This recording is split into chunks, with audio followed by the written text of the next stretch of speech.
Jesus spoke to them again in parables, saying, "The kingdom of heaven is like a king who prepared a wedding banquet for his son. He sent his servants to those who had been invited to the banquet to tell them to come. But they refused to come. Then he sent some more servants and said, 'Tell those who have been invited that I have prepared my dinner.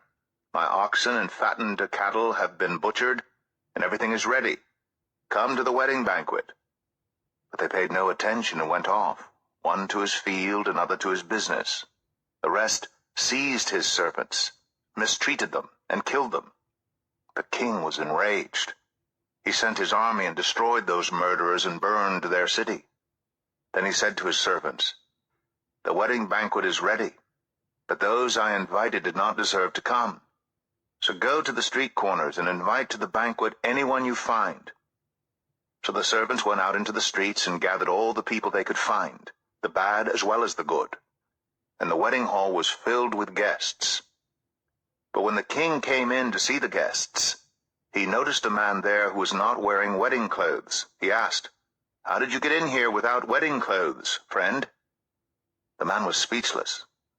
Then the king told the attendants, 'Tie him hand and foot, and throw him outside, into the darkness, where there will be weeping and gnashing of teeth.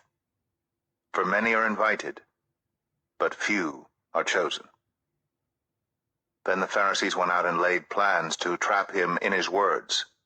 They sent their disciples to him along with the Herodians. 'Teacher,' they said, 'we know that you are a man of integrity, and that you teach the way of God in accordance with the truth.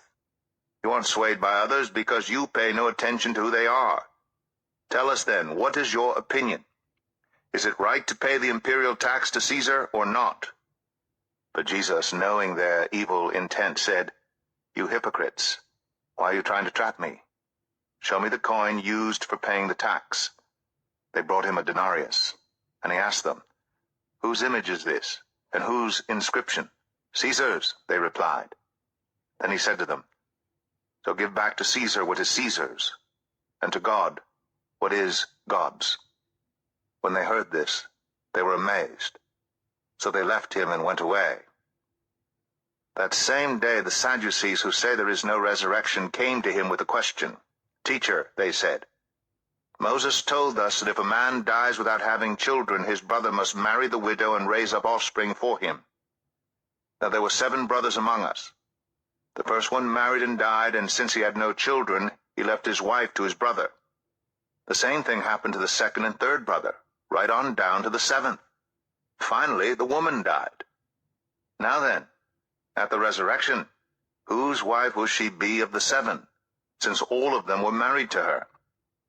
Jesus replied, 'You are in error because you do not know the Scriptures or the power of God. At the resurrection, people will neither marry nor be given in marriage. They will be like the angels in heaven. But about the resurrection of the dead, have you not read what God said to you? I am the God of Abraham, the God of Isaac, and the God of Jacob. He is not the God of the dead, but of the living.' When the crowds heard this, they were astonished at his teaching. Hearing that Jesus had silenced the Sadducees, the Pharisees got together. One of them, an expert in the law, tested him with this question, 'Teacher, which is the greatest commandment in the law?' Jesus replied, 'Love the Lord your God with all your heart, and with all your soul, and with all your mind. This is the first and greatest commandment. And the second is like it. Love your neighbor as yourself.